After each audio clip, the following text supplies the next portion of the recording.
Hello and welcome, my screen name is Covert Muffin, and this is going to be a marathon submission video for Ori and the Blind Forest Randomizer. In this video, we will be looking at the 100% speedrun, which is a bit different than the base game in terms of definition. So with the randomizer, all of the pickup locations are the same, with some additional pickup locations added in to just add some more variance and make the randomizer more interesting. So for the sake of 100%, we are just required to go and pick up all 256 pickups that are around the map. So in Ori and the Blind Forest, it's a 2D Metroidvania platformer, and so the goal is to track down skills. So here normally it's just 15 experience, but it ended up being climb for us, which is going to be our form of initial wall interaction. And this is really what is going to shape a lot of the seed, especially since climb is one of those skills that you normally get near the end of the randomizer. We are getting it early, and so there are just various combinations with climb that can be good, as we pick up some experience from that rhino for a bit more efficient routing. So really with the randomizer, in order to unlock new additional pickups, which is known as a form of progression, we are expected to track down various skills. Climb gets us access to a new area known as Blackroot Burrows, which is going to have a number of pickups as well as a skill location, which we will sort of get into a little bit later as to why that's important. But as we are going to be heading into Blackroot Burrows, we are going to need an ability cell, which we got from leveling up from collecting the Spirit Light experience. So with this ability cell allows us to utilize a glitch known as Save Anywhere, which is going to be opening up an ability menu at a save spot or a waypoint like this, which also acts as a fast travel location, and then using Save Anywhere glitch to be able to move around with the ability menu. Then, crossing a cutscene trigger and leveling up an ability saves the game for us, and then quitting the menu and reloading allows us to either enter a cutscene or skip it altogether. In this case, it allows us to skip the cutscene, saving just over 20 seconds. So in Blackroot Burrows, the density of pickups is not very high. However, the skills required to be able to get through the first half of the full area are very, very minimal. Just literally something like wall interaction or verticality that we could get from something like charge jump or bash plus the grenade if we end up finding those early instead. Since we have climb, it gets us access to the area and puts a lot of these pickups into logic itself. This one, we are going to attempt to do a faster way to get to the pickup using a sequence break. However, this is one of the very few tricks in the game that has some form of internal RNG associated with it. So that wasn't too bad. We definitely saved time over doing the puzzle normally. Then, after grabbing the pickup, instead of going through the area normally, we are going to use a bindable function in the randomizer called Alt-R, which teleports us back to the very start of the run. And this is because the randomizer itself, in terms of logic, only sort of expects you and checks whether you can get to a pickup or not. It doesn't actually check for every single pickup if you can get out of the pickup with the skills and resources you have. And this allows us some additional flexibility. It allows us to be able to have like damage boosting be a requirement to be able to get certain pickups, yada, yada, yada. Which is very nice for the randomizer. So, as speedrunners, we like to find various ways of soft-locking ourselves, and the Alt-R just pretty much prevents 99% of those. But here we are, we found a world event, which is known as Clean Water, and that is a really nice thing to find for the 100% speedrun itself this early in the seed, as I catch a really nice platform cycle here. Clean Water is going to turn almost every single water source into a damageless area, which is nice. Without the Clean Water event, then all of the water would tick damage onto Ori as I would be swimming in it. For the sake of the randomizer itself, it's going to allow us easier access into a few different areas, such as certain pickups in Thornfelt Swamp, as well as like 4 additional pickups in the Glades and like Grove area. Maybe a few more than 4. But here we go, using another Save Anywhere glitch, which once again is just after a certain trigger in a cutscene, just saving the game somehow, and then quitting the menu and reloading allows me to enter this cutscene. Then, standing in this specific spot, I'm going to stack 2 cutscenes, which gets me controlled, and then after one of those cutscene ends, then it allows me to gain control because I'm stacking an effect with the tree gathering cutscene itself, allowing me to do some pretty easy blind movement. Then, because this is a 100% speed run, I do need to keep every single pickup I collect, which is kind of like the unique aspect in terms of routing compared to just a normal speedrun of the randomizer, as well as sort of prioritizing how I go about areas, right? I could go back into Blackroot right now in order to get a couple of pickups that are out of logic. However, I kind of want to save that because there's one pickup that's really high in that main room in Blackroot Burrows I couldn't get access yet. So I'm going to be waiting until I find something like Blue Breakage using Grenade or Charge Flame as skills, and then the necessary verticality before I continue exploring in Blackroot Burrows in order to mitigate backtracking, because backtracking is going to be like the biggest time loss in a category like this, on top of like obvious things like execution and capability of reading logic competently, which I am both capable of as a speedrunner, I hope. So coming through here, we found another couple of keystones, which are opening up these silver doors, as we'll see here, to a area in Glades known as Spirit Caverns, which is very nice. I can get every single pickup in here except for one, which is going to allow me to get access to some early in logic pickups that are very close together, right? Low skill requirements to be able to get access to them, and they are very quick to pick up. So Spirit Caverns in general, with their resources, is oftentimes a very nice place to go into early in a seed. Okay, and then coming over here, I'm going to tap Glide in order to be able to fall onto a micro ledge, which is just a little divot in certain walls at very specific places, because the walls themselves in Ori are programmed as they seem. So the textures are actually the exact sort of hitboxes of the walls.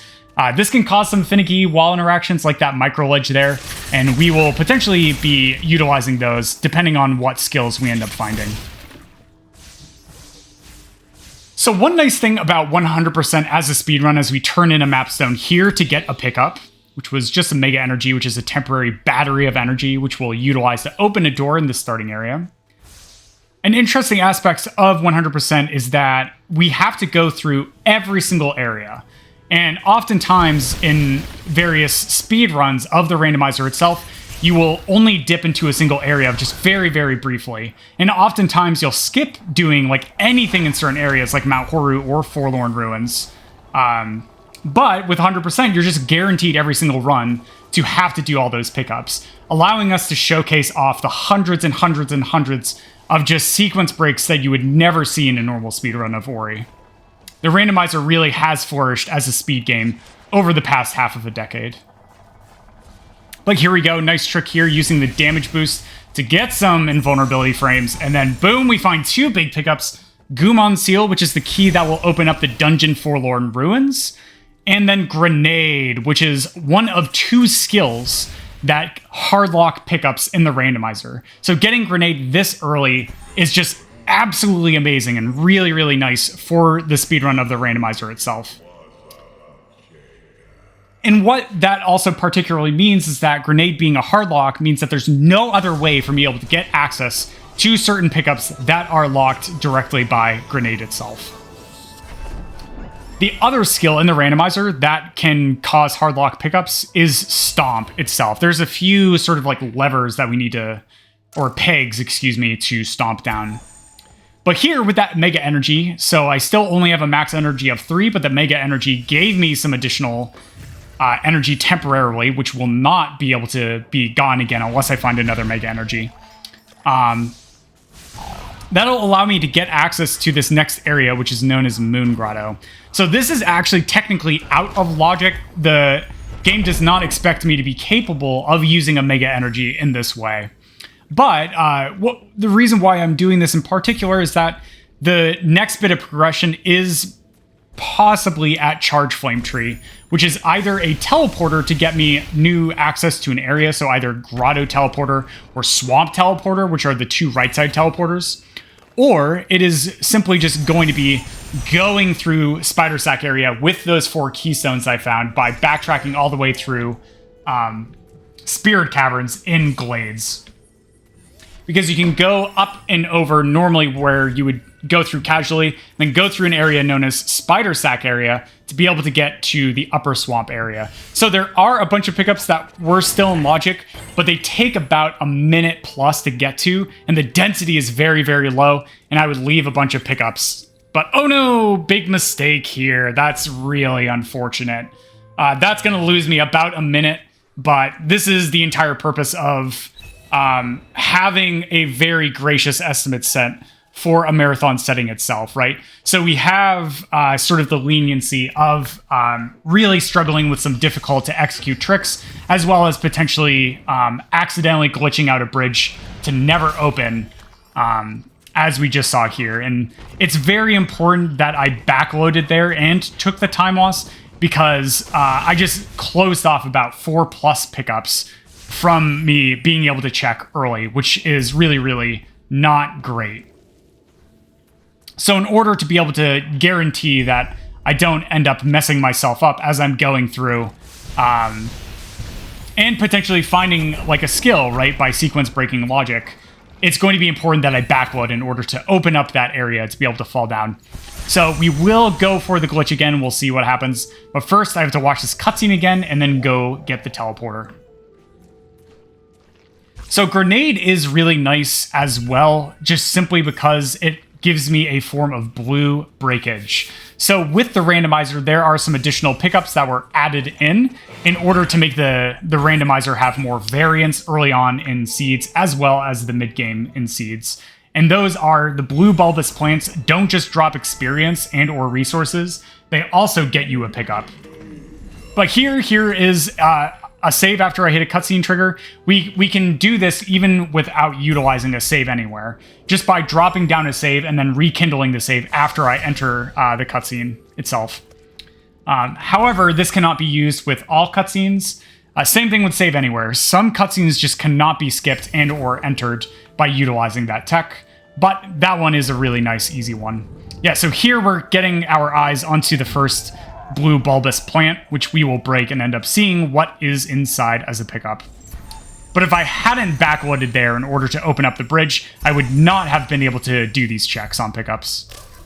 Oh, it is an energy cell. Okay, so I do think I am going to fall back down here. So if this was not an energy cell, I would have ended up continuing over to the right and made my way over to Double Jump Tree, which is a skill location that comes fairly early in logic. But here we go, we found Sunstone, which is another dungeon key. That is going to open up the very final area, which is Mount Horu itself. And Mount Horu is one of the reasons why 100% takes a while as a speedrun. Mount Horu usually takes around, I want to say 17 to 25 minutes to traverse based on the skill set you end up having. So it's a very, very time-intensive area. But here we go, we have another Save Anywhere up because we are going to do our next two tricks using Save Anywhere, which is a zombie Ori. So after I take a death here, I'm going to save the game, and that will respawn me with 0 health. Because in Ori, you don't actually die from having 0 health, you die from taking damage and being at 0 health. Then, coming through here, I'm going to climb on this wall, and then ramp up to float up a little bit, and then go over in order to do something known as a save drop, by saving the game in specific situations. Quitting to the menu and reloading will cause Ori to spawn on the closest next walkable terrain. Then, doing an incredibly precise trick, using grenade to redirect that shot, saving me a very long time, like maybe about 30 to 60 seconds from doing the puzzle normally, I am able to open up that floor and get the most important skill for the randomizer, which is Bash. So as you can see, Bash ends up throwing Ori in one direction, and it also throws whatever you end up bashing in the opposite direction as well. So utilizing Bash plus Grenade is a really, really great way for us to be able to build a lot of additional height, as well as be able to move horizontally a little bit quicker throughout the randomizer. But here are some hard-locked pickups by Grenade. This one also requires Clean Water and Logic. And we find our next skill. Wow, very nice. Glide. Glide is going to be one of those skills that isn't required to finish just normal seeds of the randomizer, but it is going to make certain late-game areas, such as Misty Woods, Mount Horu, Forlorn, and especially Sorrow Pass, to make them a lot easier. And now, because I have Bash plus Grenade, I have a really great way of building verticality. So we are going to come back into Blackroot Burrows to check this one plant here. And then I am going to do a nice lever glitch, which is actually, funny enough, the only glitch that is expected to be known to be able to speedrun just standard logic in the randomizer.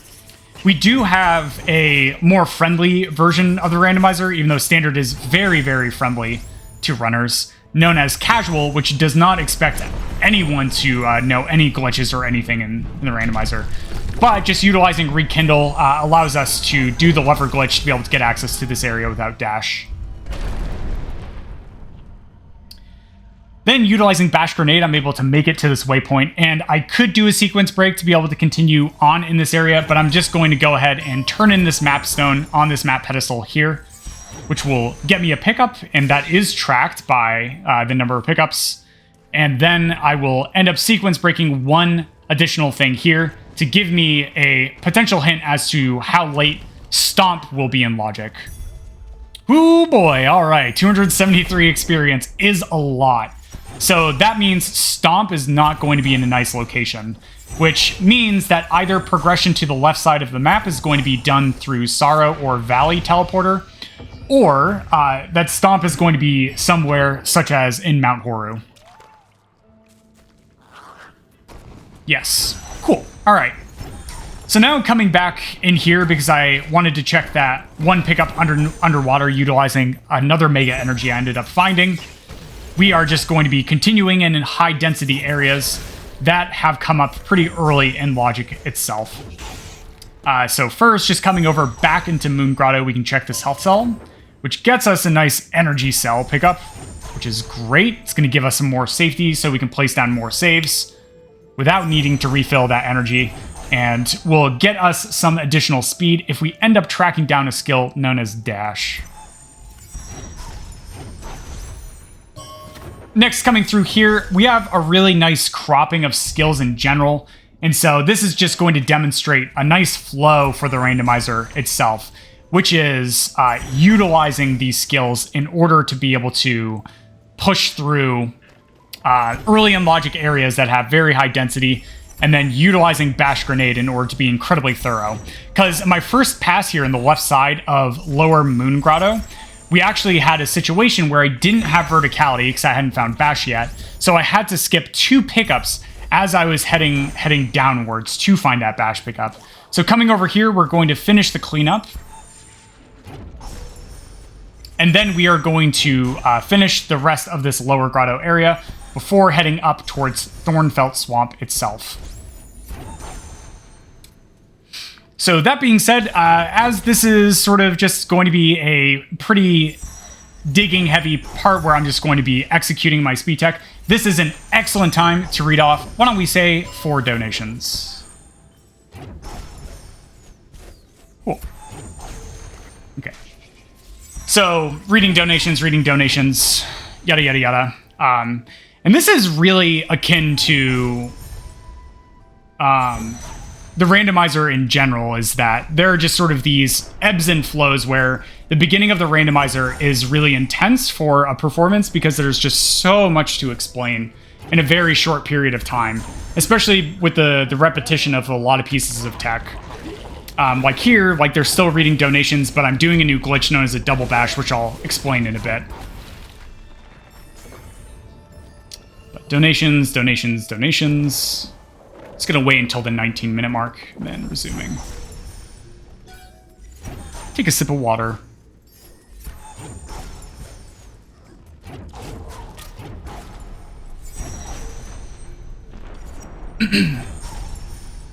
Okay, thank you so much for those donations, and I can't stress enough that all of these donations are going to an excellent cause, so please keep them coming in. Every little bit helps.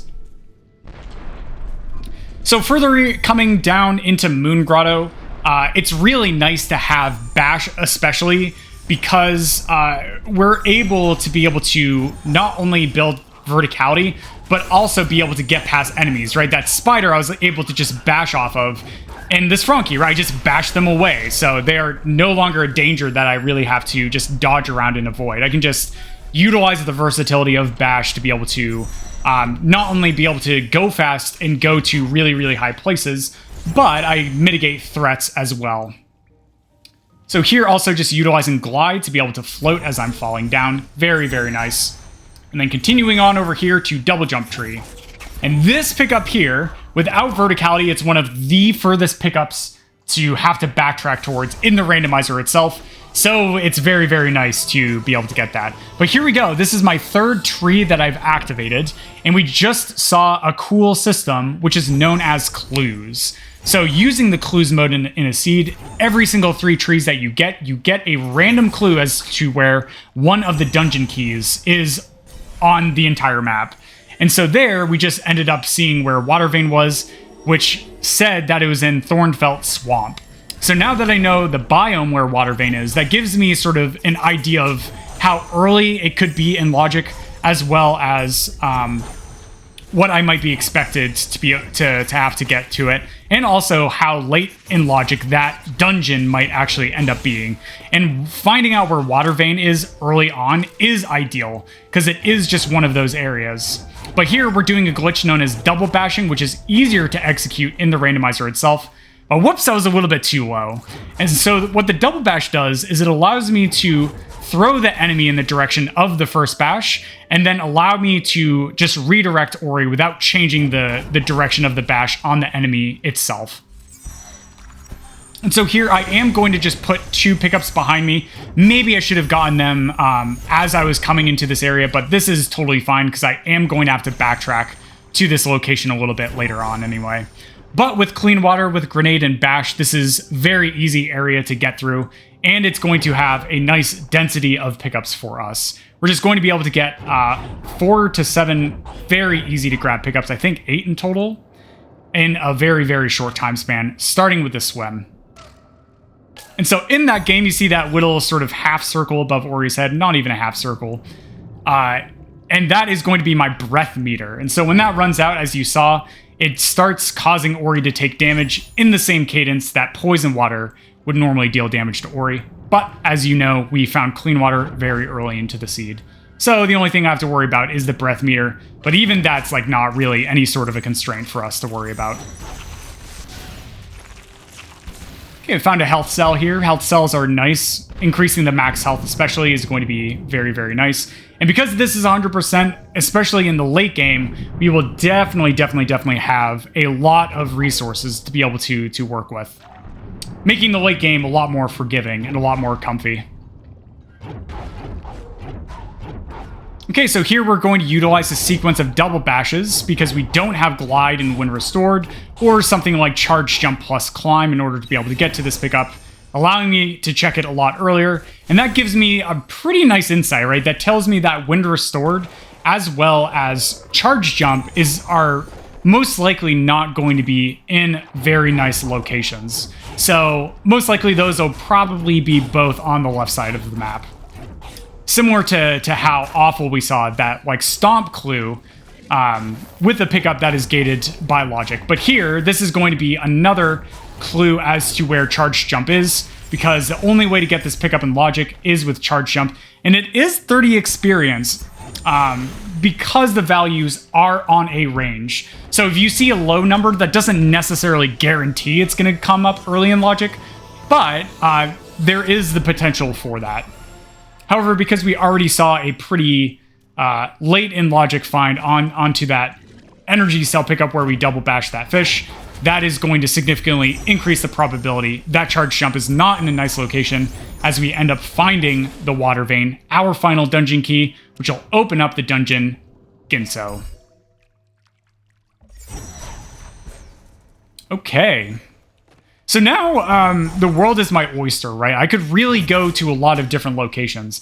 If I wanted to, I could go to the left side of the map. I could go and continue digging in the right side of the map. There's a lot of pickups there that I still have to grab. I could go into Ginso, right, and utilize that density there and check every single pickup in Ginso tree. So for the sake of routing itself, I am going to stick to pretty early or in like middle and logic pickups, because that gives me a higher probability of finding my next very important skill, either being dash or charge jump, which is really, really what I'm hoping to find, or a pickup such as Stomp, which once again is the only other skill besides Grenade that has hard-locked pickups gated behind it as a skill for this 2D Metroidvania. Okay, so going for density in early and logic areas like this upper swamp loop gives me a chance to also get a peek as to what the early progression actually expected me to do. Because I did sequence break into the lower Moon Grotto portions in order to find Bash. So I didn't actually find what was necessary in order to be able to get down there. But here, bringing this frog over, this frog's projectiles are able to destroy these floors. And so I'm going to utilize that to be able to check that one pickup right there. Which is not in logic to be able to do that with the skill set that I currently have. Then using a save anywhere here is just going to be a faster cutscene skip. And I am going to go up to Ultra Spirit Magnet, which is going to give me a larger radius to magnet things like Spirit Light Experience, as well as health and energy pickups that might drop. And also it has a lower delay as well, compared to the base magnet. Then here's a Keystone, which is, once again, a resource that is very, very handy. Lots of Keystones early in the seed, which is nice to see, because like a lot of the areas, especially in this early and mid-game sections, are gated by a large number of Keystones. Then here's another light grenade gated pickup. Or another Keystone, great. So most likely here, what I'm going to end up doing is going down to the swamp teleporter in order to activate it, and then heading into Ginso Tree itself in order to be able to make use of that high density. Even though, like, we found Bash, like, pretty early in the seed, sequence breaking a lot of other stuff. Okay, they're entering this cutscene. I'm just going to open the door and watch this cutscene while that's happening. I could do some blind movement if I wanted to, but this is just a lot easier. Then, before entering Ginso, which is that dungeon I just opened with Water Vein, I'm going to check one additional pickup, and then I'm going to go activate the teleporter for faster backtracking later, and then head into the dungeon itself.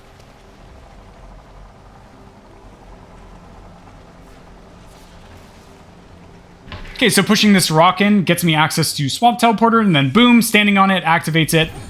Allows me to fast travel back to it later on, because we haven't found a pickup which is going to unlock that teleporter for us in general.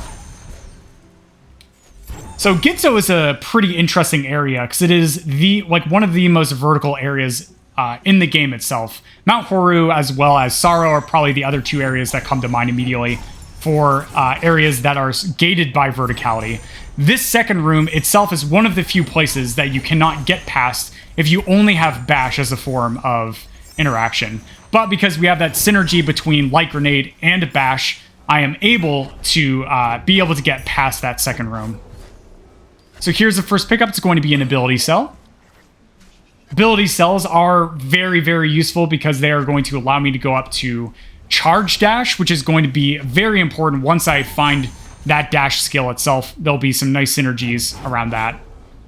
But also as well as being an important resource for being able to utilize save anywhere glitches as I'm going through, which is probably the most important glitch besides maybe double bashing for the sake of speedrunning the randomizer.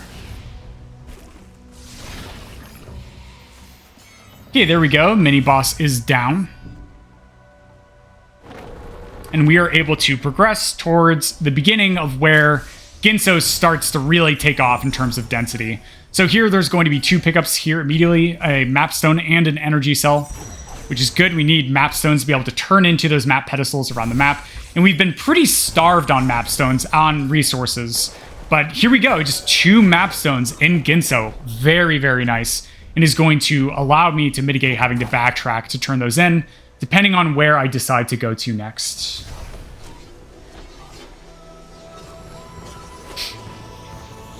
Okay, so now we're about a third to halfway through the Ginso. The second half of Ginso is a little bit longer.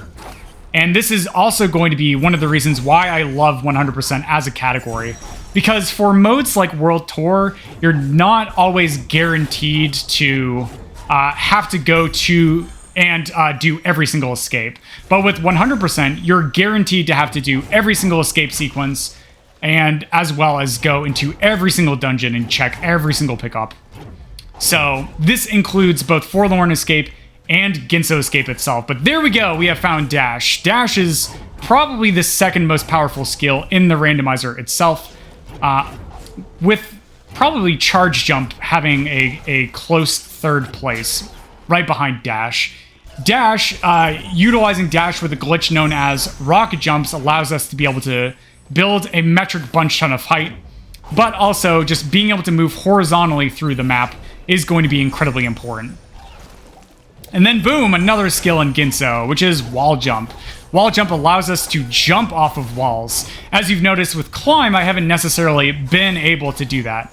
But here we go, another skill, Charge Flame, is going to be another form of blue breakage with a nice AoE attack that can go through walls and floors. But we already had Light Grenade early on in the seed, so Charge Flame is not going to be terribly useful. But there, utilizing Charge Dash, you can just see how incredibly potent using Dash is. And Charge Dash is an ability that we unlocked in the ability tree, allowing us to spend one full energy to change our Dash into a homing attack on most enemies, as well as give Ori invulnerability and the ability to move even faster. But yeah, there is a pair of rocket jumps where I have an enemy above me, and then I go ahead and utilize a Charge Dash underneath them, canceling it with a jump input on the same frame to build a bunch of height very quickly. Nicely done. We will be seeing that glitch in multiple other players, including this here, right here. So this slime above me, boom, using the rocket jump bind allows me to cancel out that Charge Dash and build a bunch of height. Very nice.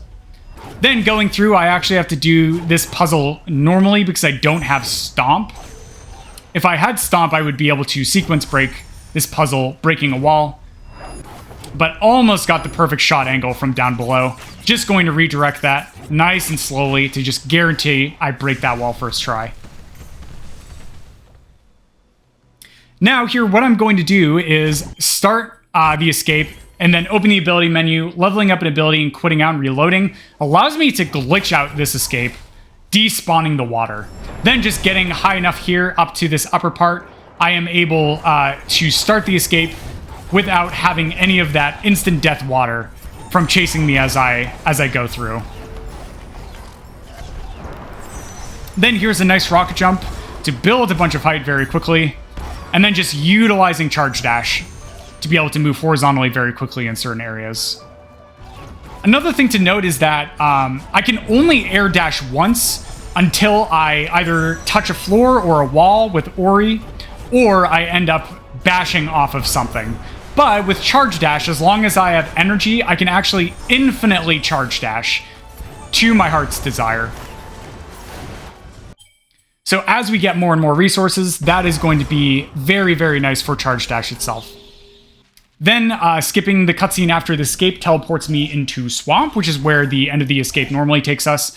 And then I will end up continuing on to my next area, which I'm guessing is going to be going back to Swamp. No, I'm just going to take a look at the map. So nice thing here is that this map is going to let me know just sort of areas that I need to backtrack to. And this is something I definitely will plan to do for the marathon, just as a nice visual aid for the audience, as well as being able to just give my nervous brain some extra time to sort of compartmentalize. Because speed running a randomizer as complex as Ori and the Blind Forest requires some really intense compartmentalization of information of what I can and cannot do, what is in logic, what is currently not in logic, what have I checked, what have I not checked, and which pickups have I missed so far, and where do I want to go next. On top of executing, on top of running, on top of interacting with couch commentary as well as donations with the host, right? So here, I decided to come back to Glades, which is of the very early area where we came into after we went through Blackroot Burrows, in order to be able to utilize my verticality in order to check a bunch of additional pickups. that I missed on my first way through. So here, rocket jumping off of that Frankie there. And then coming up over here, using grenade to unlock and get me access to an area that has another pickup. Okay, so coming up here, bashing off those slimes, and being a little bit careful because I was on 3 health there, so I just dropped a nice little safety save. Because once again, one of the biggest time losses in speedrunning Ori and the Blind Forest is indeed backtracking. So here, this Frankie here is really nice because even though we don't have Stomp, we can lure that Frankie over in order to break the ground for us. Then, pushing this block over, I am going to end up being able to grab this pickup, which is known as Glazer.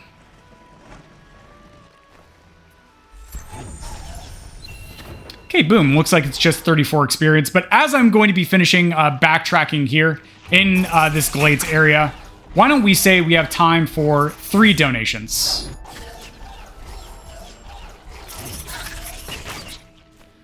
Oh my goodness. Oh, man.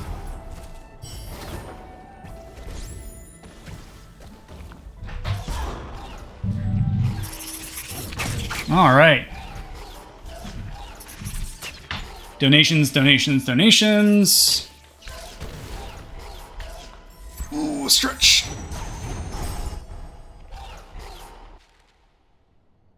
All right. Thank you so much for those kind words and those donations. All of that's going towards a great cause. Thank you so much.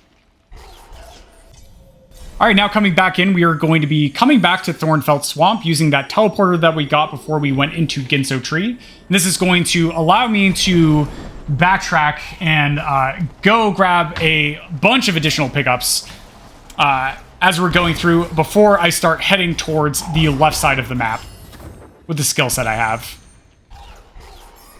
So here is a cutscene. This is Kuro cutscene. Takes about 18 seconds. There's some blind movement I can do here, but with the skill set that I currently have, it's not really going to save much or if any time.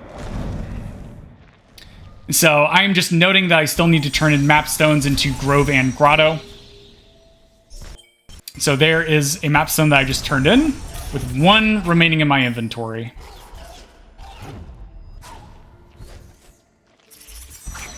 So some areas that I do also have access to in Logic that I don't want to go to quite yet, but I could, is like Sorrow, which is on the left side of the map. I could, going into Mount Horu is actually in Logic right now with this skill set, with Bash Grenade as well as the ability to get to this area, which is Horu Fields, allows me to get access to the dungeon with Sunstone itself.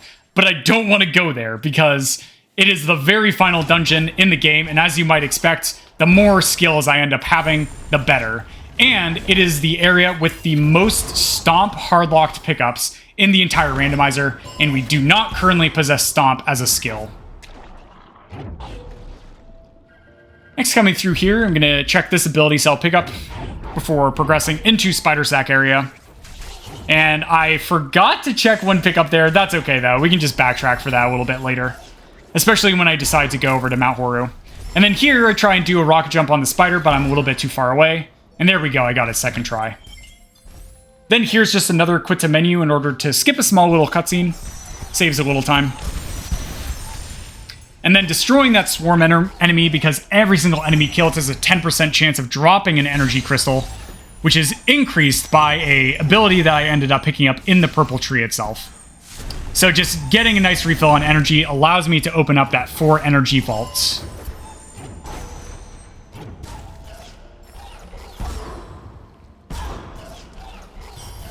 Okay, we found a Mega Health, which, similar to Mega Energy, is a new pickup in the randomizer, which is just a temporary battery of some additional health. Okay, another Keystone.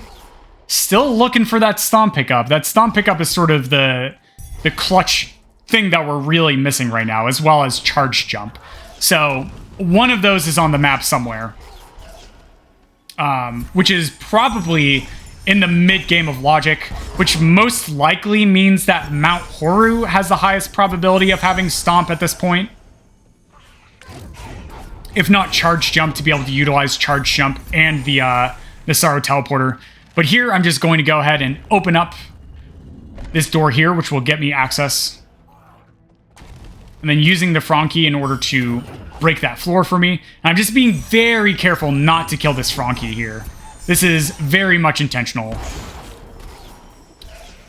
Next, dropping a save and killing these birds intentionally and then rekindling my save.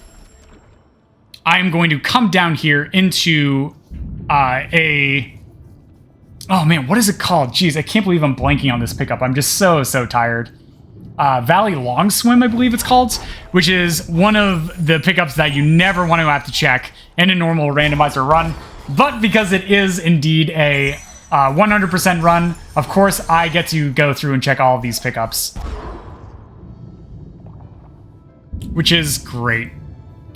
Then, swimming back out, we are now going to get access to the left side of the map. And normally we need Stomp to be able to open up the doorway to get to the left side. However, just as Frankies can end up stomping on certain breakable grounds, this Frankie in particular, is able to actually stomp on pegs as well. So we can utilize this to be able to get access to the left side of the map. And this is like one of the OG sequence breaks that was discovered for the randomizer itself and is actually used in a leaderboard category, which is any percent no out of bounds, no teleport anywhere.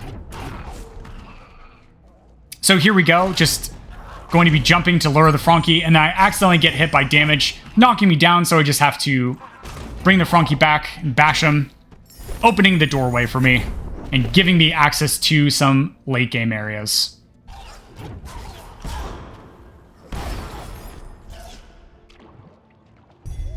Okay, energy cell so far for find. So there's going to be one pickup up here in Upper Valley, which I'm not going to be able to check, which is that pickup right over there. We either need charge jump or we are going to need stomp to be able to check that. So that is one pickup that I will have to backtrack, which we will end up doing for the final cleanup before heading to the final escape. Then there is a glitch here known as Fast Stompless, but it's going to be a little bit better for the sake of thoroughness to end up utilizing that frog there, Wilhelm, which is spawned in the moment we actually end up picking up Sunstone. And Wilhelm, with his frog projectile shot, will be able to break the rocks for us, even though we don't have Stomp, even though we don't have Charge Jump. So here we go, just bashing the shot, and we get it first try. All right, so coming through Valley, we do have a number of options. Really, right now, we are going to probably want to go to Lower Valley first in order to check the pickups there, because those are earlier in logic, potentially allowing me to find Charge Jump, but it's also going to allow us to showcase off some really, really difficult and cool sequence breaks as well. So that being said, well, no, we won't throw it to donations because there's some stuff to explain immediately. So there we found Forlorn Teleporter, which is going to be big. That is going to allow us to get easier access to Forlorn. And we find Spirit Light Efficiency, which is going to double our experience that we collect. So here, I am going to drop a save and then go for one of the most difficult sequence breaks in the entire game, which is known as FAX, which stands for Frog Ability Cell Skip. So with the skill set here, I don't have Glide when restored, I don't have Double Jump, I don't have Charge Jump. So what I have to do is I have to lure this frog over to be as close as possible to the spikes without touching them. And then I'm going to have to get Ori at a very specific height, because the higher Ori is when I aggro the frog shot, when I aggro the frog, excuse me, the higher the frog shot can actually go. So here, just as you saw, when the frog ends up touching the spikes, it ends up taking a death. But that is okay. We just have to reset up and try again. Okay, that looks really good for position. Okay, double bashing the shot. Okay, that might be high enough. It might still be a little bit too low. It is just, oh, it's going to be so close. And no, I accidentally hit my shot. And because I'm too far away from the frog, it ends up despawning the frog itself.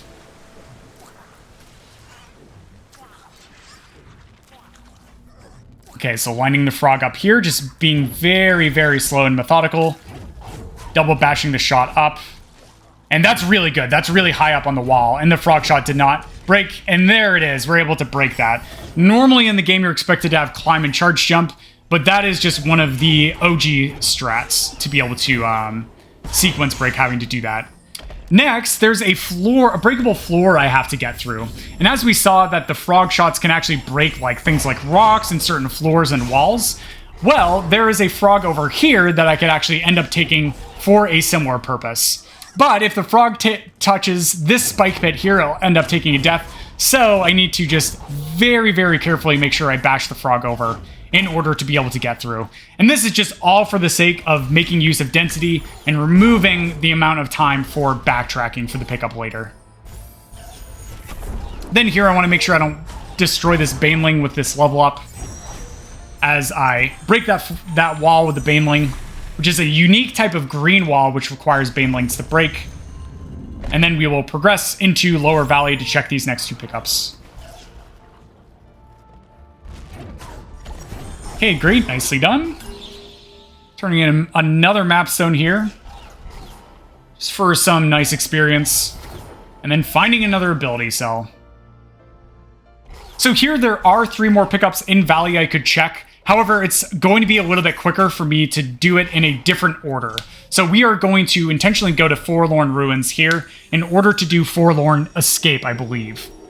And so the reason why I would do Forlorn Escape is there's a pickup at the very end, which is required in 100%. And having Glide, there's not really going to be much else besides having Charge Jump for a glitch known as Grenade Jumps. That would speed up doing Forlorn Escape itself. So we are going to check these initial like 3 pickups in the top and then head towards the escape.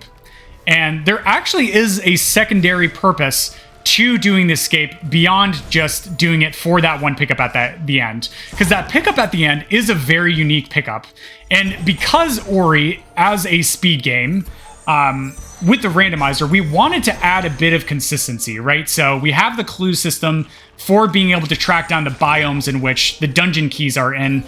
But without being able to have a way to track down those final 2 hardlock skills in the randomizer, this can create some very, very nasty seeds. And because of 100% as a category, it is going to be required for me to be able to check all those nasty skills. I mean, all those nasty pickups, which can only be accessed by finding both Stomp and Grenade. So, in development with the randomizer a few years ago, we decided to change the plant at the end of Forlorn from being just a random pickup to being a clue, which will tell you the biomes of where Stomp and Grenade are. And we felt this was a really good location for it because you never want to do Forlorn Escape in like 99% of normal seeds that you would play. But if you do get that god-awful seed that's like 2 hours long, and you just have no way of progressing in the seed, well, you could take the few minutes it takes to do Forlorn Escape in order to track down those skills, to be able to shore up those hardlocked pickups. But that being said, as we enjoy the epic music of Forlorn Escape and my favorite cutscene right there in the game itself, why don't we go ahead and throw it over to 5 donations. Oh boy.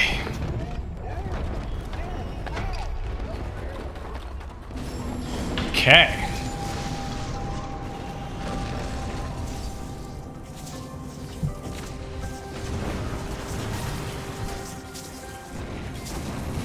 Donations, donations, donations, donations. So really interesting thing that I found from speedrunning 100% speedruns as they're reading donations, is that like, there's a point in the seed where you just get the skill parity to be able to check every skill on the map, and then it's just a mad dash to the very end. And then the final cleanup covers like a third of the pickups in like 20 minutes. And then the rest of it is just like doing Mount Horu itself. So, so here, all right, thank you so much for those donations. And let's see where Stomp is. Oh no, it's in Horu. Okay. That is like probably the meanest place that it can actually end up sticking Stomp, except for maybe on Forlorn Escape itself. So I'm just like trying to decide, do I go to Horu now for Stomp? And I think the answer is yes. So roughly a third of the pickups in Mount Horu are accessible with the skill set I have, and they are in logic as well, which is the most painful thing about this, as you'll notice once I make it to Mount Horu itself. But that being said, then the other like half, if not 2/3 of the pickups in Mount Horu are gated by Stomp as a skill itself. So why would you go to Horu in order to have a low density area, which is very, very slow to work through, in order to find that hard locked pickup, unless it's a last resort, right? So that is just very, very funny for the state of the seed itself. And so here I am just deciding to go over and get that Stomp pickup, so I have the capability of checking every single pickup on the map as I progress into the late game, where really my execution is going to start exploding, especially as we find the final other 2 skills as well, such as Charge Jump and Double Jump. Okay, so dropping a save here, because these next 2 pickups can be a little treacherous. This yellow water here is going to be a one-hit KO on Ori itself. But utilizing the homing properties of Charge Dash, I can just end up blitzing through to be able to check certain pickups just like that, just like that. So a really interesting thing that you're going to notice once we enter Mount Horu is that the lava is going to be despawned. And this is actually by design for the randomizer. So normally in Horu, you're supposed to go to the very top of Horu, and then go through the top 2 rooms, and then go down to the next 2 rooms, then the next 2 rooms, to the final 2 rooms on the 4th level. However, we decided to do 2 things to Horu. The first is just have all of the lava be despawned immediately as I do a really nice quick kill on this mini boss here. Nicely done. First try. Which adds a lot more versatility and randomness for the sake of replayability for the randomizer itself. It really causes Mount Horu to have a lot more different patterns that are opened up that are still considered in logic early on. Then the second thing we did in Mount Horu is on destroying the various rocks and stuff that would normally unlock the next additional levels of Mount Horu in the base game to lower that lava level. We caused those events to actually end up having a pickup as well, which is going to give them value, right? Because otherwise, why would we ever, right? Why would we ever activate those events when the lava is already despawned? So there, the shot was just a little bit too high, so I'm just going to wait for the laser elemental to fire out another shot, and then use a sequence of double bashes to be able to sequence break a bash laser puzzle in order to be able to get access to this end part. Very nicely done. That is a very tight trick, and not easy to do. Okay, we find Mega Energy there. So, no Stomp yet, but these pickups over here are indeed in logic, and do not require Stomp to get access to. Whoops! Okay, just accidentally floating into the laser. I'm trying to cancel my charge dash by heading to the left immediately after I charge dash. Yeah, there we go, there we go. In order to be able to get up here and get access to this pickup. Then I'm just going to drop a save for safety. Yep. But basically, standing incredibly close to these lasers, there are certain frames of charge dash which cause Ori to be able to go through vertical instant kill lasers and basically displace through them. And this is not considered going out of bounds for the sake of the speedrun itself.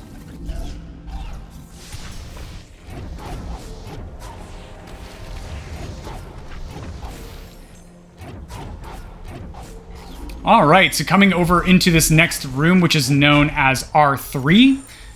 We have the rooms numbered in sequence, with the first room, which is the very top of Horu. On the right side, it's R1, and then on the left side, it's L1, with each subsequent room increasing in numerical value.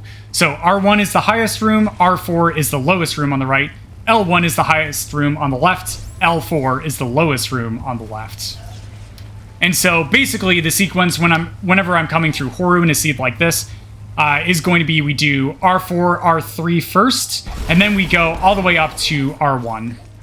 And then if I have to, I will go and do L3 and L4, which is a pain. But here we see my character model turning red. And this is because of an ability I picked up, which is known as Sense, as we find the Valley Teleporter. So Ori, after collecting Sense, will change colors to signify a hot-cold meter. With I just have white to be set to the cold meter, and then I have Ori to turn red. So the closer I get to an important pickup, the more red I will turn.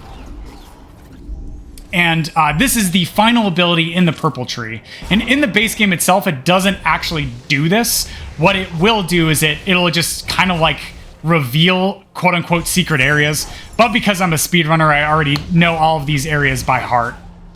So there's no real benefit that I would get from having Sense. But here we're skipping that room on the right because I do not have Stomp, and you need to have Stomp to be able to get a pickup in that room on the right. Okay, but we are quickly running out of pickups to check as we watch a cutscene here. So R1 is going to have the most additional pickups out of any other room besides maybe L4. But L4 takes a while to get to, and if I find Stomp here, then I can just go over immediately to L1. And also, most of the pickups in L4 require Stomp to get access to. There's only one pickup in L4 that is not Stomp locked.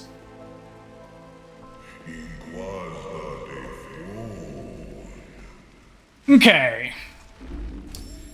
So now that we have had that beautiful story time, we are coming over into R1, and is Stomp going to be in here? There are 2 more pickups where it could be. Oh, yep, we're turning red. All right, Sense is going off, giving us an indication that there is an important thing over here. I actually don't know. We may have found all of the teleport pickups now, and yes, there it is. There is Stomp. So that is going to be a logical progression. Stomp being in the highest possible portion of Mount Horu itself. What a mean seed. But now that we have Stomp, we can get access to every single pickup on the map as I find a mapstone, which is very important because we've been starved on these mapstone pickups throughout the seed itself. But now with Stomp, instead of Alt-Ring to be able to teleport back out, I am going to go ahead and just backtrack out normally in order to be able to get access to L1, right? If I ended up using Horu Teleporter to backtrack, I would have to go all the way back up in order to get access to L1 as a room. And because finishing all of these events in Mount Horu itself gives us a pickup, that means that every single room is going to be guaranteed to have a pickup. But here we go. I'm just going to use Bash Grenade. Very nicely done, beating out that laser, allowing me to get up here before taking instant death from them. Also, I am going to fall down and probably finish off R2, L2, which are the next 2 rooms below me, as well as turning in this mapstone here that we have found in R1. Yep, here we go. There's the Horu map pedestal. Gets me a health cell. So we still need 3 more mapstones to be able to turn those in. But here, a cool aspect of this room is that the first elemental opens up the right door, and then there's a door up above Ori, as you can see with that purple circle, which is based on killing these elementals. But it doesn't track which elementals I need to kill. It tracks how many of the elementals I need to kill. So, if I go back to the far left of that starting area of the room, it allows me to be able to sequence break the puzzle and kill fewer elementals in the final area as I'm waiting for that door to open. Very nice little time save there.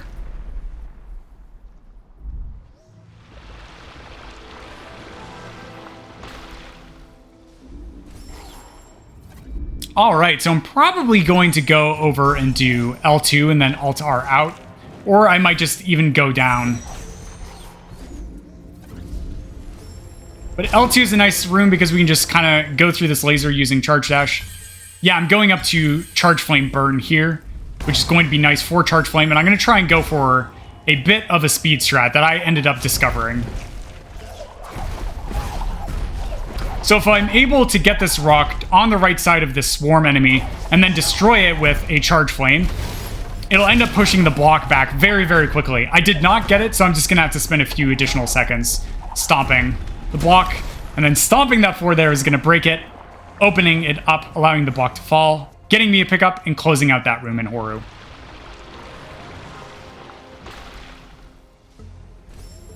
All right. So it looks like I am going to continue in Mount Horu. That is completely reasonable. Probably will do L3, which is the second to last room in Horu, before heading over to the left side of the map. And this room is probably the hardest screen, I think, in Mount Horu itself. Especially without having Charge Jump as a skill, or Double Jump. So here, I messed up one of my grenade bashes, so I need to just try and stop myself from hitting the lava, which is instant death, and then utilizing rocket jumps as well as bashes as a nice backup to stop myself from falling into the instant death lava. Getting through there first try is very, very nice. And then, because this room is one of the longest to backtrack from to be able to get access back to Mount Horu, for the final room before heading to the final escape, I'm just going to go ahead and Alt-R here. Because backtracking's faster. But now we have a lot more to do before we end up doing the final escape itself. We still have most of the left side to do. So we need to do a revisit to Forlorn. We need to do the revisit to some areas in the right side of the map to get some one-offs that I had to leave behind as I was going through.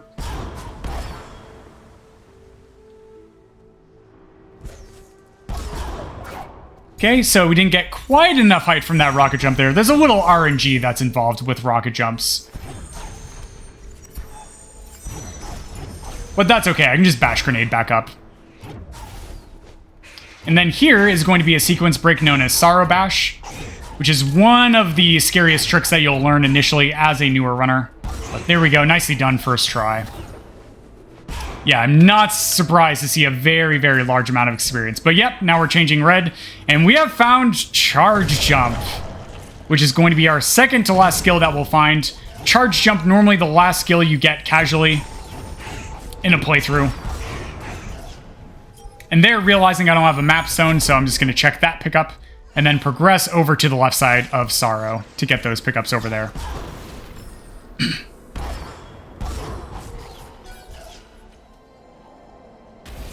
So Charge Jump allows us to basically charge Ori up and then jump either off of the ground or a wall that we can climb on in order to be able to get a very, very nice verticality, as well as to build, cause Ori to become invulnerable and deal a bunch of damage. Also, Charge Jump plus Climbing Grenade is going to get us access to my favorite glitch in Ori and the Blind Forest, which is known as the Grenade Jump, which is a glitch that is a 1/60th of a second timing press. It is a frame-perfect trick every single time, where as you are doing a climb charge jump off of a wall, if you throw a grenade one frame before you jump, then you end up getting a big, big burst of speed because the game forgets to decelerate you. So I'm sure we'll see a number of grenade jumps as I progress further and further into the seed. And grenade jumps, I will note, is the second fastest form of movement we have in the randomizer itself and in the game Ori and the Blind Forest. The only other faster bit of movement is going to be none other than uncancelled charge dashes.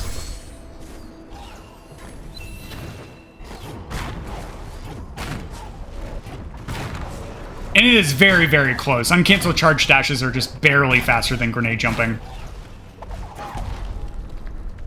Okay, so I am going to be doing this puzzle casually just simply because without double jump, getting through this area can be an absolute nightmare. And because I'm doing 100%, there's no risk that I will run out of keystones and become starved on those. Especially this late in the seed.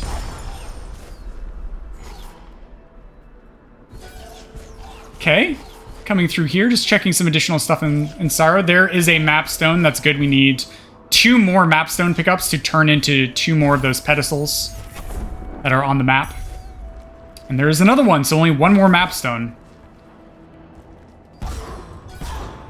A nice thing about map stones in the randomizer itself is, even though there are only 9 map pedestals, there are 12 map stones in total on the map itself.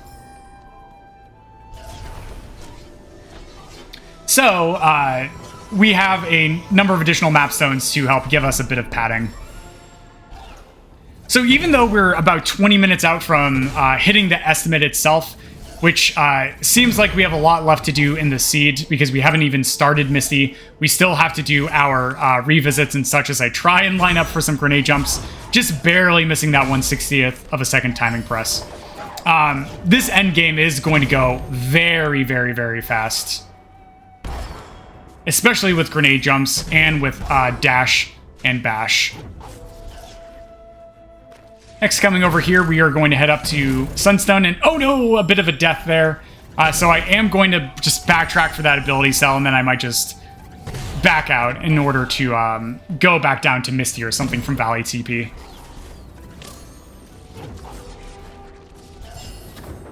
Yeah, there's the altar. I think this is fine. We'll go back up to Sunstone when I decide to go and turn in that map stone. Because there's only 2 more pickups left in Sorrow outside of the map stone turn-in. And now we are going to head over to Misty Woods by the looks of it. So Misty is a pretty scary late game area. Oh no, I'm heading back up for the map stone turn-in. Okay.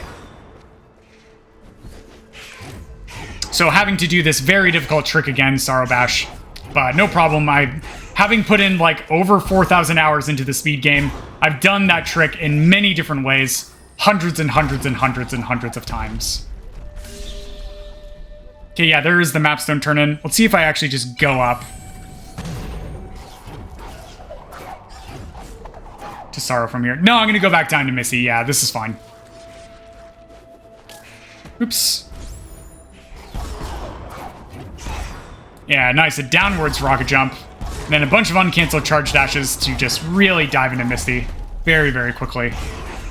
And here you're really going to see a lot of the mechanics within Ori, like, really paying off. Like, the nice thing is that I have a much easier time just simply because I have a lot of additional energy, so I can just waste a lot of it without having to worry about running out with uncanceled charge dashes.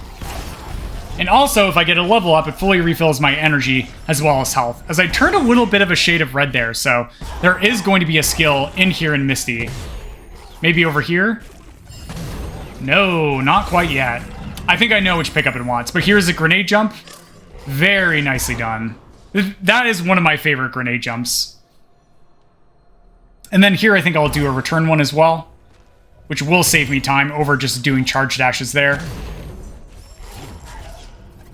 Okay, and we're red, and there it is, the final skill, double jump, which is going to be probably the skill that complements every other skill the best, right? Climb has some really nice synergies with bash, grenade, and charge jump, as we've seen, but really double jump just gets you extra air retention and allows us to do something known as stomp canceling in order to mitigate the loss of energy from charge dashing. By utilizing Stomp to cancel the charge dash, and then double jumping out of the Stomp in order to break out of that animation. But yep, coming into the second half of Misty, I am absolutely going to be utilizing a bunch of these grenade jumps, as I have optimized my play quite drastically, utilizing these to go as fast as possible. And even though there are 1/60th timing press for every single one, I'm just incredibly comfortable with the tech, and it just feels incredibly good to do.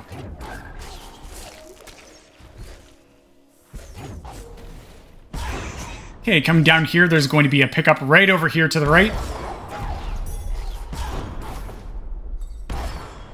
And then we will head into the very, very end portions of Misty, which is going to be fighting a final boss and then turning in the orb at the end of Misty to get where you would normally get Gumon Seal in the base game itself.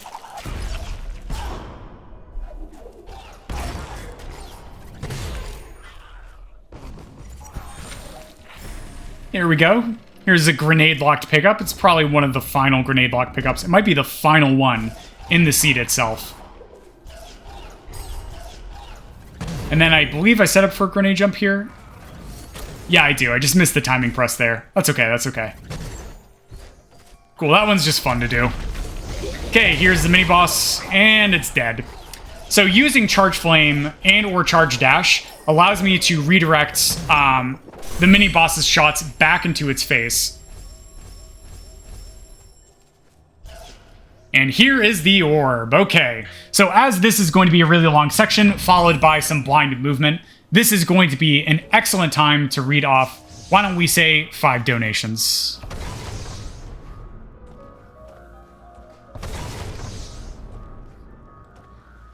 Oh, man.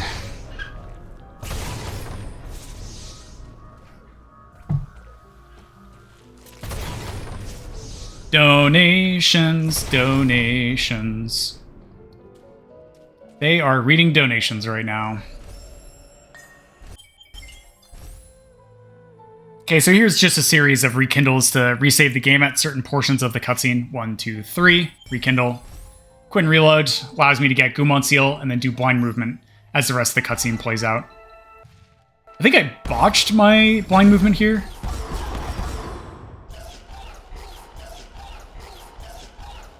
Yeah, I did. Yeah, I can tell. Yeah, I did. That's okay. I'll just do some backup grenade jumps. Okay, donations. And... Alright, thank you so much for the donation. So a quick check here. I'm just noting there's some pickups in Grove, Blackroot, Swamp, Forlorn as well. There's some Misk pickups as well. Horu has a few things as well, so we still have quite a bit of do. We need to go back to a good number of areas. But that is totally okay. Plenty of time to do that.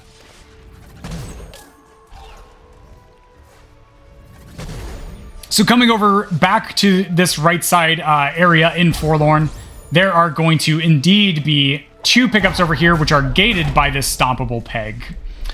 So not having Stomp when I initially came to this area required me to backtrack later, losing me a bit of time. And that is by design, right? Stomp was in, like, one of the worst locations it could be. Okay, cool. So I'm just going to grab the 2 pickups here. It's a little bit quicker to actually just charge dash all the way back here to the left and then go down to the teleporter. And then I'm just going to open my map to just make note of where I still need to go.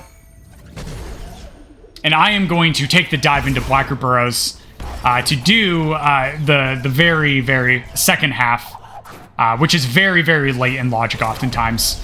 It actually came up moderately early in Logic because Dash was in a pretty good place. I believe Dash was in Ginso.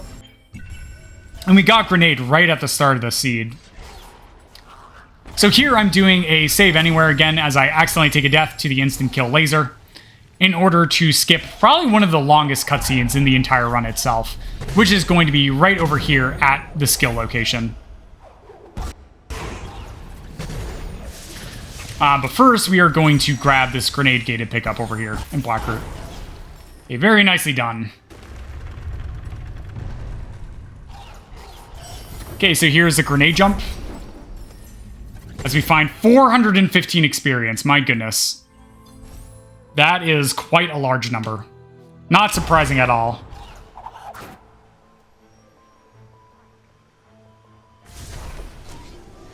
Alright, and we find an ability cell.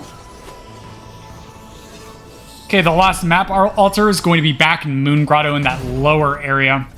But we still have a number of pickups left to do in Lower Blackroot itself, including an area that you never want to go to in a normal speedrun of the Randomizer, Lost Grove.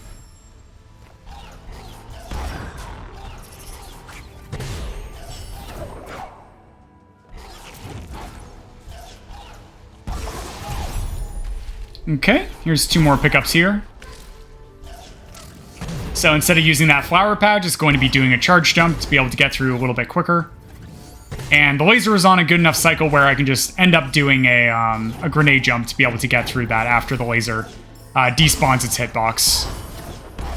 Okay, there was Wind Restore, the event. So Wind Restored adds a bunch of wind currents around the map, which we will probably not see any of them. But it allows you to utilize that event in conjunction with glides to be able to fly up very high. And here just getting a little trolled by the enemies because I missed my grenade throws. As we progress over into a secret area which is known as Lost Grove. But yeah, you're just spamming charge dash and sign attacks in order to kill those enemies very, very quickly to clear out that arena. Whoops, a little bit of a miss there on the grenade throw. No problem. Okay, so there's going to be 4 pickups here in Lost Grove itself. And in order to get through the swimming section a little bit quicker and catch a very, very nice cycle, I am going to be double bashing these fishes through the water.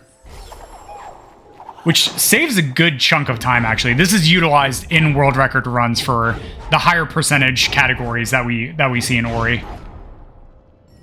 Including all cells as well as 100% itself.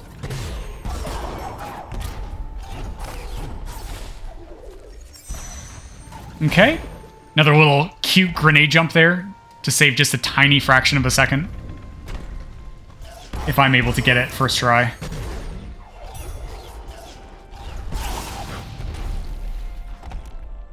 So one really nice thing about grenade jumps as well, as we are going to be doing a major sequence break up here, to skip over a cutscene using grenade jump, which is the only way to actually skip over this cutscene itself, is that I was definitely somebody who pioneered a lot of the grenade jump tech within the speedrun itself after it was discovered. There's one grenade jump that's utilized in all categories of Ori and the Blind Forest that end up getting like grenade, climb, and charge jump, which is going to be the very final grenade jump in the final escape that we'll see. And that one saves roughly 30 plus seconds. However, there are a lot of grenade jumps just all over the place that end up like saving time.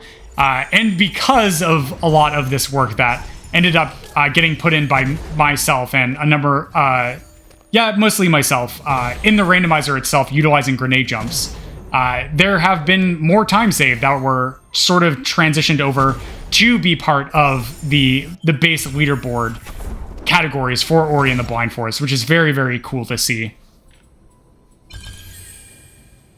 So here, this is going to be another one of the longest cutscenes. It's about a minute. It's about a minute. But after we end up getting the sound for collecting the pickup, going to level up an ability to save the game, then quitting out to menu allows us to completely skip that. And then I'm going to go ahead and Alt-R to teleport back to the start, which is once again a bindable function within the randomizer to stop us from soft walking. And then we are going to go ahead and start our final cleanup of the one-off pickups in various areas that we couldn't get access to earlier.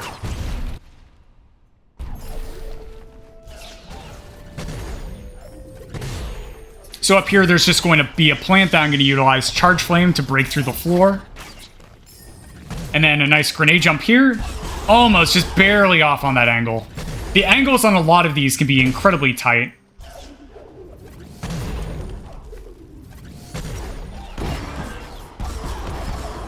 And here is a pickup because I didn't have Charge Jump or Stomp early on in the seed I couldn't get access to. And now, instead of teleporting back to Grotto, it is a little bit quicker to do this movement here in order to turn in the final map stone that we have to turn in the seed itself. And they're just double checking that of everything else done in Grotto. Okay, there it is. Okay, just over 10 more pickups to go in the seed itself, which are going to be 2 more pickups in Grove. One of them is a Stomp locked pickup that can be sequence broke because there's a Frankie nearby. Just is opened up by stomping a peg. And then we have the last few pickups in Valley, which we'll get on exiting Forlorn itself, as we collect the final pickups in Forlorn as well. So 3 more pickups in Forlorn, and then we're going to go out. But that being said, as we are coming close to the end of the run itself, if there are any more donations, this is going to be the final time to read them. So why don't we go ahead and say we have time for 5 donations, if you have them. Okay. Oh yeah, I failed a cutscene skip here. You can actually just charge jump over if you have really precise positioning. Oops, charge dashes. Homing to that slime up above. That's fine. Okay, yeah, that's it for Forlorn. There I was just checking to make sure I still had the Valley pickups. And just using grenade jump here to get over. Very nice.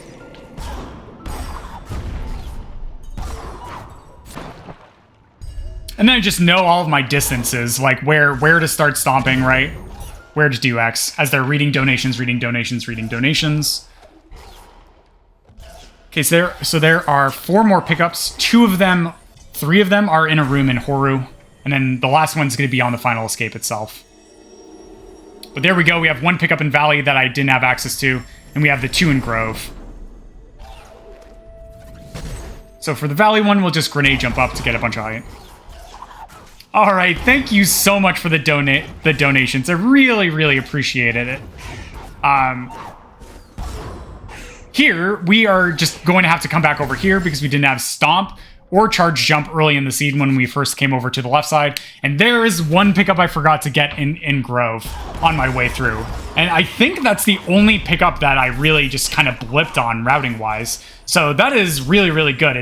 I cannot stress enough how incredibly difficult it is to just compartmentalize where am I going next, what can I check, what have I checked, what have I not checked, on top of doing commentary, on top of playing and executing at a high level. And especially in a game that's as complex and difficult to go around in as Ori. Especially with a difficult seed like this. We only really had Bash early on in the seed. No early dash, no early charge jump for the longest while. Okay, so I'm just going to go and grab the pickup I forgot to get earlier, which is just going to be over here. So just rocket jump up.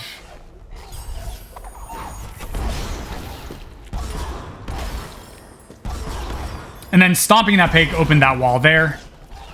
And here is going to be 1 final pickup in Grove before we head into Mount Horu. And here, indeed, I am 4 pickups away now after grabbing this one. So that is going to tell me that the last place I need to go through is Mount Horu, that final room at the bottom of the dungeon.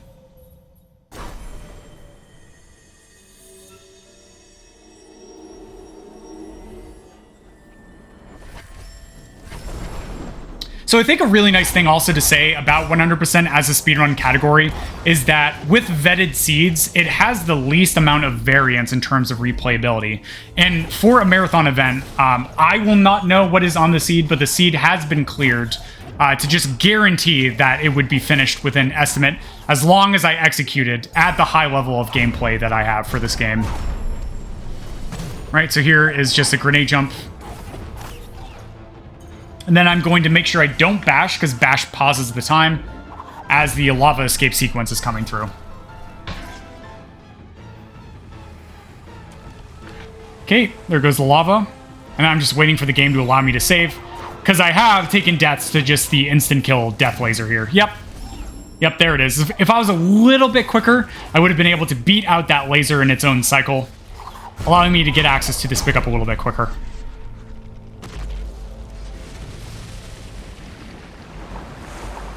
All right, 97 experience. So 2 more pickups. There's just going to be 1 more pickup over here to the right. And then it's going to be the pickup we get from starting the final escape itself.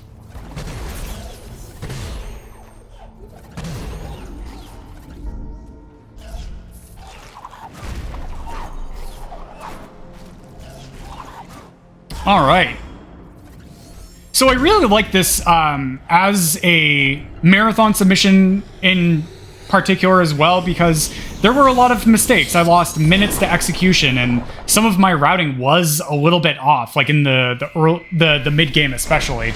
But it was just a very difficult seed, right? Having that stomp pickup be gated so deep into the seed made it very, very difficult, adding in a lot of backtracking pickups. But here we go for the final escape. I like to do a lot of pretty much quote-unquote task-only strats, which are doing grenade jumps here.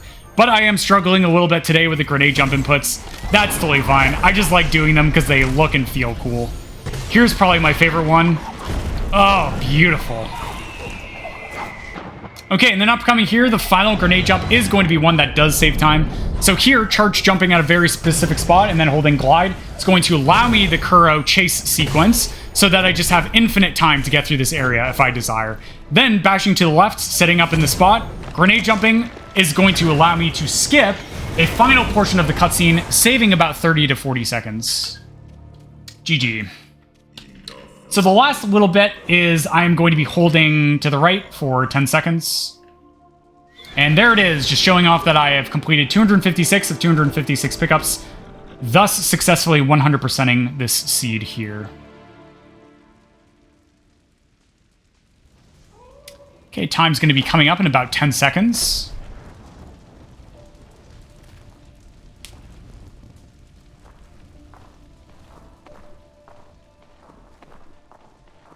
And time. 125.46. So 46 seconds over estimate. And I think that's perfectly okay. Most of my 100% seeds that I've done have not been nearly as mean as this seed in itself. And so those have all been like sub 110s pretty much. Sub 120s is my average, with a 115.46 being my average, actually. So, that being said, this is why we would absolutely vet a seed instead of just picking a random seed to just do a 100% run of. But I really, really enjoyed this seed, especially because it showcased off just how mean a seed can be and how I sort of work through that seed in order to try and get the lowest average time, which is something that I'm well known for in the Ori and the Blind Forest randomizer community. But that being said, thank you so much for watching this submission video. I hope it gets picked for the marathon, and I hope you have a wonderful rest of your day.